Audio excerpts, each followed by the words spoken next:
ನಮಸ್ಕಾರ, ಎಲ್ಲರಿಗೂ ಜ್ಯೋತಿರ್ವೇದ ಯೂಟ್ಯೂಬ್ ಚಾನಲ್ಗೆ ಸ್ವಾಗತ. ಸೊ ಇವತ್ತಿನ ಎಪಿಸೋಡಲ್ಲಿ ನಾವು ಸಂಖ್ಯಾಶಾಸ್ತ್ರದ ಬಗ್ಗೆ ಕಂಟಿನ್ಯೂ ಮಾಡೋಣ. ಸೊ ಲಾಸ್ಟ್ ಎಪಿಸೋಡಲ್ಲಿ 1 ರಿಂದ 4 ಸಂಖ್ಯೆಗಳ ಬಗ್ಗೆ ನಾವು ಇನ್ ಡೀಟೇಲ್ ಆಗಿ ತಿಳ್ಕೊಂಡಿದ್ವಿ. ಸೊ ಅದು ಮುಂದುವರೆದ ಭಾಗವಾಗಿ ಸಂಖ್ಯೆ 5 ರಿಂದ ಶುರು ಮಾಡೋಣ. ಸೊ ಇವತ್ತಿನ ಮಾತುಕತೆಯಲ್ಲಿ ಸಂಖ್ಯೆ 5.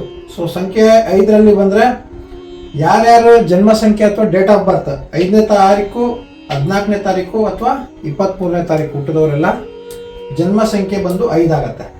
ಸೊ ಡೆಸ್ಟಿನಿ ನಂಬರ್ನ ಹೇಗೆ ಕ್ಯಾಲ್ಕುಲೇಟ್ ಮಾಡೋದು ಅನ್ನೋದು ನನ್ನ ಪ್ರೀವಿಯಸ್ ವಿಡಿಯೋದಲ್ಲಿದೆ. ನೀವು ಡೆಸ್ಟಿನಿ ನಂಬರ್ನ ಕ್ಯಾಲ್ಕುಲೇಟ್ ಮಾಡಿಕೊಂಡ್ರೆ ನಿಮ್ಮ ಬರ್ತ್ ನಂಬರ್ ಪ್ಲಸ್ ಡೆಸ್ಟಿನಿ ನಂಬರ್ಗೆ ಯಾವ್ಯಾವುದು ಪ್ರಿಡಿಕ್ಷನ್ಸ್ ಬರುತ್ತೆ ಅಂತೇಳಿ ಇನ್ ಡೀಟೇಲ್ ಆಗಿ ಎಕ್ಸ್ಪ್ಲೇನ್ ಮಾಡಿದ್ದೀನಿ. ಸೊ ನಿಮಗೆ ಇದನ್ನ ವಿಡಿಯೋ ನೋಡ್ಲಿಕ್ಕೆ ಮುಂಚೆ ಪ್ರೀವಿಯಸ್ ವಿಡಿಯೋದಲ್ಲಿ ಹೋಗಿ ಬರ್ತ್ ನಂಬರ್ ಮತ್ತು ಡೆಸ್ಟಿನಿ ನಂಬರ್ನ ಕಂಡುಹಿಡಿಯೋದನ್ನ ಕ್ಯಾಲ್ಕುಲೇಷನ್ನ ನೀವು ದಯವಿಟ್ಟು ನೋಡಿ. ಸೊ ಅದು ಸಂಖ್ಯೆ 5 ಬಗ್ಗೆ ಮಾತಾಡೋಣ.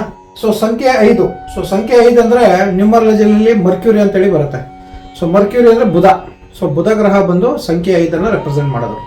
ಸೊ ಬುಧ ಗ್ರಹಕ್ಕೆ ಅಧಿದೇವತೆ ಆಗಿರ್ತಕ್ಕಂಥದ್ದು ವಿಷ್ಣು. ಸೊ ಎಲ್ಲ ದೇವರುಗಳಾದಂಥ ವಿಷ್ಣು ರೂಪವಾಗಿರ್ತಕ್ಕಂತಹ ವಿಷ್ಣುವು ಈ ನಂಬರ್ 5ಅನ್ನು ಬಂದು ರೆಪ್ರೆಸೆಂಟ್ ಮಾಡುತ್ತೆ. ಸೊ ಹಾಗಾಗಿ ಈ ನಂಬರ್ 5ರಲ್ಲಿ ಮರ್ಕ್ಯೂರಿ ಅಂತ ಹೇಳಿದೆ. ಸೊ ಮರ್ಕ್ಯೂರಿ ನಾವ್ಯಾರು ಕೈಯಲ್ಲಿ ಹಿಡಿಯೋಕ್ಕಾಗತ್ತಾ? So very quick and very fast ಆಗಿರುತ್ತೆ. ಸೊ ಅದೇ ರೀತಿ ಜನ್ಮ ಸಂಖ್ಯೆ 5ರಲ್ಲಿ ಹುಟ್ಟಿರ್ತಕ್ಕಂಥವ್ರು ಈ ಗುಣ ಸ್ವಭಾವದಲ್ಲಿ ತುಂಬ ಫಾಸ್ಟ್ ಡಿಸಿಷನ್ ಮಾಡ್ತಕ್ಕಂಥದ್ದು, ಕ್ವಿಕ್ ಆಗಿ ಗ್ರಾಸ್ಪಿಂಗ್ ಮಾಡ್ತಕ್ಕಂಥದ್ದು, ಕ್ವಿಕ್ ಡಿಸಿಷನ್ಸ್ನ ಕೊಡ್ತಕ್ಕಂಥದ್ದು ಈ ವಿಭಾಗದಲ್ಲಿ ಅವರು ಭಾಳ ಸ್ಟ್ರಾಂಗ್ ಆಗಿರುತ್ತೆ. ಮತ್ತು ಜನ್ಮ ಸಂಖ್ಯೆ 5ರಲ್ಲಿ ಬಂದು ಬುದ್ಧಿಕಾರಕ ಬುಧ ಇದರಲ್ಲಿ. ಸೊ ಬುದ್ಧಿ ಬೇರೆ, ಜ್ಞಾನ ಬೇರೆ. ಸೊ ಬುದ್ಧಿಕಾರಕ ಕೊಡ್ತಕ್ಕಂಥ ಬುಧ ಬಂದು ಜನ್ಮ ಸಂಖ್ಯೆ 5 ಆಗುತ್ತೆ.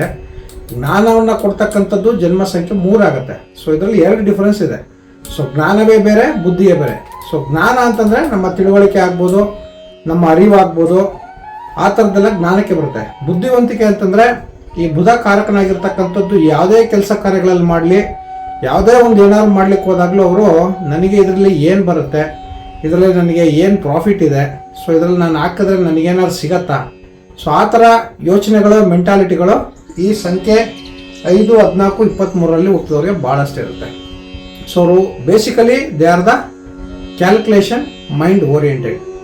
ಮತ್ತು ಅವರು ಎಲ್ಲ ಜನಗಳೊಂದಿಗೆ ನೆಟ್ವರ್ಕ್ ಆಗ್ಬೋದು, ಸಂಪರ್ಕ ಆಗ್ಬೋದು, ಎಲ್ಲ ವಿಷಯಗಳನ್ನು ಆದಷ್ಟು ತಿಳ್ಕೊಂಡು ಎಲ್ಲದರಲ್ಲೂ ಅವರು ವಿಭಿನ್ನವಾದಂಥ ಒಂದು ನಾಲೆಡ್ಜನ್ನು ತೊಗೊಳಕ್ಕೆ ಇಷ್ಟಪಡ್ತಾರೆ. ಅದೇ ರೀತಿ ಅವರ ಬುದ್ಧಿ ಎಕ್ಸ್ಪ್ಯಾನ್ಷನ್ ಆಗ್ಬೋದು, ಯಾವುದೇ ಒಂದು ರಿಸ್ಟ್ರಿಕ್ಟೆಡ್ ಆಗಿ ಒಂದು ಏರಿಯಾದಲ್ಲಿ ಅಥವಾ ಒಂದು ಸೆಕ್ಟರ್ನಲ್ಲಿ ಇಡೋಕ್ಕೆ ಇಷ್ಟಪಡಲ್ಲ.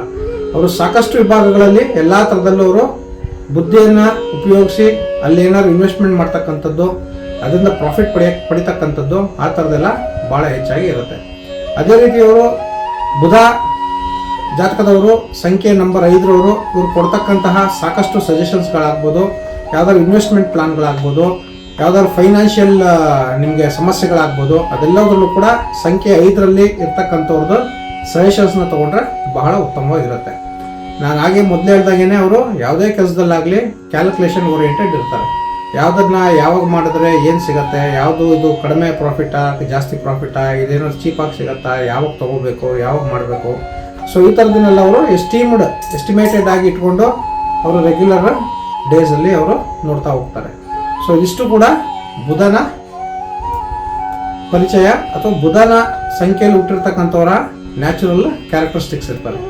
ಸೊ ಹಾಗಾಗಿ ಈ ನಂಬರ್ 5ರವರು ಬುದ್ಧಿವಂತಿಕೆಗೆ ಹೆಚ್ಚು ಗಮನವನ್ನು ಕೊಡ್ತಾರೆ, ಬಟ್ ಜ್ಞಾನಕ್ಕೆ ಸ್ವಲ್ಪ ಕಡಿಮೆ.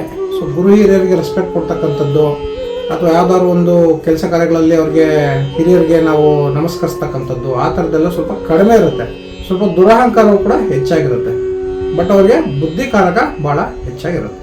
ಸೊ ಇದಿಷ್ಟು ಕೂಡ ಸಂಖ್ಯೆ 5 ಬಗ್ಗೆ ತಿಳಿಸಿದ್ದೀನಿ. ಈ ಸಂಖ್ಯೆ 5ರಲ್ಲಿ ಹುಟ್ಟಿದವ್ರಿಗೆ ಯಾವ್ಯಾವ ನಂಬರ್ಗಳು ಗುಡ್ಡಾಗಿ ಬರುತ್ತೆ. ಈ ಸಂಖ್ಯೆ 5ರಲ್ಲಿ ಹುಟ್ಟಿದವರು ತಮ್ಮ ಮೊಬೈಲ್ ನಂಬರ್ ಸೆಲೆಕ್ಷನಲ್ಲಿ ಆಗ್ಬೋದು, ಬೇರೆ ಯಾವ್ದ್ರಲ್ಲಾದ್ರು ನೀವು ಯಾವ ಸಂಖ್ಯೆಗಳನ್ನ ಹೆಚ್ಚಾಗಿ ತೊಗೋಬೋದು ಅಂದರೆ 1, 2 ಮತ್ತು 6. ಸೊ ಬುಧನಿಗೆ ಸೂರ್ಯ ಬಂದು ಬಹಳ ಉತ್ತಮವಾಗಿರ್ತಕ್ಕಂಥ ಮಿತ್ರ. ಸೊ ನಮ್ಮ ರೆಗ್ಯುಲರ್ ಆಸ್ಟ್ರಾಲಜಿನಲ್ಲಿ ಜನ್ಮ ಕುಂಡಲಿ ಕೂಡ ಬುಧ ಮತ್ತು ಸೂರ್ಯ ಎರಡೂ ಸೇರಿದಾಗ ಯುತಿ ಆದಾಗ ಅದು ಬುಧಾದಿತ್ಯ ಯೋಗ ಕೂಡ ಆಗುತ್ತೆ. ಸೊ ಬುಧ ಮತ್ತು ಸೂರ್ಯ ಇವೆರಡೂ ಕೂಡ ಬಹಳ ಪವರ್ಫುಲ್ ಪ್ಲಾನೆಟು, ತುಂಬ ಫ್ರೆಂಡ್ಲಿ ಪ್ಲಾನೆಟ್. ಸೊ ಹಾಗಾಗಿ ನಂಬರ್ 5ರಲ್ಲಿ ಹುಟ್ಟಿದವರು ಸಾಕಷ್ಟು ಸಂಖ್ಯೆ 1ಅನ್ನು ಬಳಸಿ, ಅದಾದ ನಂತರ ಚಂದ್ರ 2ನೇ ಸಂಖ್ಯೆಯನ್ನು ಬಳಸ್ಬೋದು, ಅದಾದ ನಂತರ ಶುಕ್ರ. ಸೊ ಅಸುರ ಗುರು ಆಗಿರ್ತಕ್ಕಂಥ ಶುಕ್ರ ಸಂಖ್ಯೆ 5ಕ್ಕೆ ಭಾಳ ಉತ್ತಮವಾಗಿ ಆಗಿಬರುತ್ತೆ. ಅದೇ ರೀತಿ 8 ಮತ್ತು 9 ಒಂದು ಮೀಡಿಯಮ್ ಆಗಿ ಆಗಿಬರುತ್ತೆ. ಸೊ ಇದರಲ್ಲಿ ಯಾವ್ದು ಬ್ಯಾಡ್ ನಂಬರ್ಸ್ ಇರುತ್ತೆ? ಸಂಖ್ಯೆ 3. ಸೊ ಗುರು ಇದಕ್ಕೆ ಅಷ್ಟು ಆಗಿ ಬರಲ್ಲ. ರಾಹು ಮತ್ತೆ ಕೇತುಗಳು. ಸೊ ರಾಹು ಮತ್ತೆ ಕೇತುಗಳ ಸಂಖ್ಯೆ ಆಗಿರ್ತಕ್ಕಂಥ 4 and 7 ಆದಷ್ಟು ಯೂಸ್ ಮಾಡಬೇಡಿ. 3, 4, 7 ಬಿಟ್ಟು ಮಿಕ್ಕಿದ್ದ ಸಂಖ್ಯೆಗಳನ್ನೆಲ್ಲ ಈ ನಂಬರ್ 5ನವರು ವಿಶೇಷವಾಗಿ ಉಪಯೋಗಿಸಬಹುದು. ಅದರಲ್ಲೂ ನಂಬರ್ 1 ಮತ್ತೆ ನಂಬರ್ 9 ಬಂದು ಬಹಳ ಅದ್ಭುತವಾಗಿ ಆಗಿಬರುತ್ತೆ. ಸೊ ಅದೇ ರೀತಿ ಬರ್ತ್ ನಂಬರ್ 5 ನಲ್ಲಿ ಆಲ್ 10 ಕಾಂಬಿನೇಷನ್ಸ್ ಡೆಸ್ಟಿನಿ ನಂಬರ್ ಏನಾಗಿದ್ರೆ ಯಾವ್ದು ನಂಬರ್ ಲಕ್ಕಿ ಇದೆ ಅಂತ ನಾನು ಬರ್ತಿದ್ದೀನಿ. Birth number 5 and destiny number 1 ಇರೋರಿಗೆ 159 very good combination, Surya, Budha ಮತ್ತೆ ಮಂಗಳ. ಸೊ ಈ ನಂಬರ್ಗಳನ್ನ ನೀವು ಸಾಕಷ್ಟು ಉಪಯೋಗಿಸ್ಬೋದು. ಇದರಿಂದ ನಿಮಗೆ ಲಕ್ಕಿ ನಂಬರ್ ಆಗಿ ನೀವು ಮಾಡೋ ಕೆಲಸಗಳಲ್ಲಿ ಸಾಕಷ್ಟು ಯಶಸ್ಸನ್ನು ಕಾಣ್ತೀರಾ. 5 and 2 ಡೆಸ್ಟಿನಿ ನಂಬರ್ ಇದ್ದವರಿಗೆ 2 and 6 ಯೂಸ್ ಮಾಡ್ಬೋದು. ಇದರಲ್ಲಿ ಯಾವುದು ಪ್ರಾಬ್ಲಮ್ ಇರ್ತಕ್ಕಂಥ ಡೆಸ್ಟಿನಿ ನಂಬರ್ ಅಂದ್ರೆ 5 and 3. ಸೊ 5 and 3 ನಲ್ಲಿ ಸ್ವಲ್ಪ ಸಮಸ್ಯೆ ಇದೆ. ಬರ್ತ್ ನಂಬರ್ 5 ಆಗಿ 3 ಬಂದು ಡೆಸ್ಟಿನಿ ನಂಬರ್ ಗುರು ಆಗಿದ್ದಾಗ ಸ್ವಲ್ಪ ಸಮಸ್ಯೆಗಳಾಗುತ್ತೆ. ಇದು ಅಷ್ಟು ಚೆನ್ನಾಗಿಲ್ಲ. ಅದು ಬಿಟ್ಟರೆ 5 and 4 ಕಾಂಬಿನೇಷನ್, ಸೊ ಇದು ಕೂಡ ಅಷ್ಟು ಚೆನ್ನಾಗಿ ಆಗ್ಬರಲ್ಲ. ಅದಾದ ನಂತರ 5 and 7 ಈ ಕಾಂಬಿನೇಷನ್ಸ್ ಕೂಡ ಅಷ್ಟು ಫೇವರಬಲ್ ಇದೆ. ಸೊ ಅದು ಬಿಟ್ಟು ಮಿಕ್ಕಿದ್ದೆಲ್ಲ ಕಾಂಬಿನೇಷನ್ಸ್ ಕೂಡ ಸ್ಟ್ರಾಂಗ್ ಆಗಿ ಆಗ್ಬರುತ್ತೆ. ಸೊ ಇಲ್ಲೆಲ್ಲ ಇನ್ ಡೀಟೇಲ್ ಆಗಿ ಯಾವ್ಯಾವ ಲಕ್ಕಿ ನಂಬರ್ ಡೆಸ್ಟಿನಿ ನಂಬರ್ ಅವ್ರಿಗೆ ಬರ್ತ್ ನಂಬರ್ 5 ಅವ್ರಿಗೆ ಯಾವ್ಯಾವ್ದು ಆಗ್ಬರುತ್ತೆ ಅಂತ ನಿಮ್ಗೆ ಡೀಟೇಲ್ ಆಗಿದೆ. ಇದನ್ನ ಒಂದಲ್ಲ 2 ಸಲ ವಿಡಿಯೋ ನೋಡಿ ಸ್ವಲ್ಪ ಝೂಮ್ ಮಾಡಿಕೊಂಡು ಸ್ಕ್ರೀನಲ್ಲಿ ಇದನ್ನ ಬರೆದಿಟ್ಕೊಂಡು ನಿಮ್ಮ ಡೇ ಟು ಡೇ ಆಕ್ಟಿವಿಟೀಸಲ್ಲಿ ಈ ನಂಬರ್ನ ಬಳಕೆ ಮಾಡ್ಬೋದು. ಇದು ನಂಬರ್ 5 ಅವ್ರಿಗೆ ಲಕ್ಕಿ ನಂಬರ್. ಬ್ಯಾಡ್ ನಂಬರ್ ಹೇಳಿದ್ದೀನಿ, 3 ಮತ್ತೆ 4 ಮತ್ತೆ 7 ಆದಷ್ಟು ಯೂಸ್ ಮಾಡೋದನ್ನ ಅವಾಯ್ಡ್ ಮಾಡಿ. ಇವ್ರಿಗೆ ಬ್ಯಾಡ್ ಡೇಸ್ ಯಾವ್ಯಾವ್ದಾಗುತ್ತೆ? ಗುರುವಾರ, ಶನಿವಾರ ಮತ್ತೆ ಸೋಮವಾರ ಅಷ್ಟು ಚೆನ್ನಾಗಿ ಬರಲ್ಲ. ಗುಡ್ ಡೇಸ್ ಬುಧವಾರ, ಶುಕ್ರವಾರ ಮತ್ತೆ ಭಾನುವಾರ ತುಂಬಾ ಸೂಪರ್ ಆಗಿ ಬರುತ್ತೆ. ನೀವೇನೇ ಆಕ್ಟಿವಿಟೀಸ್ ಮಾಡೋದಾದ್ರೂ ಈ ಡೇಸ್ ಅಲ್ಲಿ ನೀವು ಮಾಡಬಹುದು. ಸೊ ಕಲರ್ಸ್ ಬಂದ್ರೆ ಅವರಿಗೆ ಲಕ್ಕಿ ಕಲರ್ಸ್ ಆಗಿ ಹಸಿರು, ಕೇಸರಿ, ಸೂರ್ಯನ ರೆಪ್ರೆಸೆಂಟ್ ಮಾಡ್ತಕ್ಕಂಥ ಕೇಸರಿ, ಮಂಗಳನ ರೆಪ್ರೆಸೆಂಟ್ ಮಾಡ್ತಕ್ಕಂಥ ಕೆಂಪು ಮತ್ತೆ ಶುಕ್ರನ ರೆಪ್ರೆಸೆಂಟ್ ಮಾಡ್ತಕ್ಕಂಥ ಬಿಳಿ.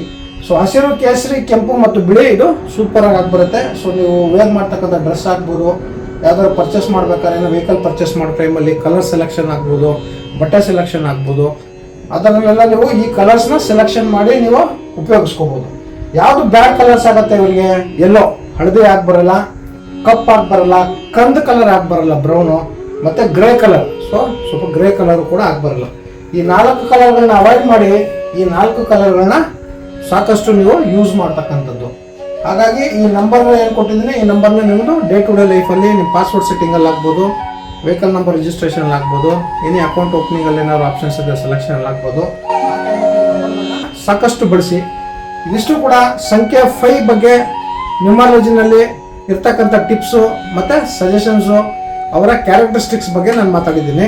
ಇದಿಷ್ಟು ಕೂಡ ನಿಮ್ಗೆ ಇಷ್ಟ ಆಯಿತು ಅಂತೇಳಿ ನಾನು ಭಾವಿಸ್ತಾ ನಮ್ಮ ಚಾನಲ್ನ ಲೈಕ್ ಮಾಡಿ, ಸಬ್ಸ್ಕ್ರೈಬ್ ಮಾಡಿ, ಆದಷ್ಟು ಜನರಿಗೆ ಶೇರ್ ಮಾಡಿ. ಸೊ ಮುಂದಿನ ವಿಡಿಯೋದಲ್ಲಿ ನ್ಯೂಮರಾಲಜಿನಲ್ಲಿ ನಂಬರ್ 6 ಮತ್ತು 7, 8, 9, 10 ಇವು ಪೆಂಡಿಂಗ್ ಇದೆ. ಇದನ್ನು ಆದಷ್ಟು ಬೇಗ ಕಂಟಿನ್ಯೂ ಮಾಡೋಣ. ಧನ್ಯವಾದ.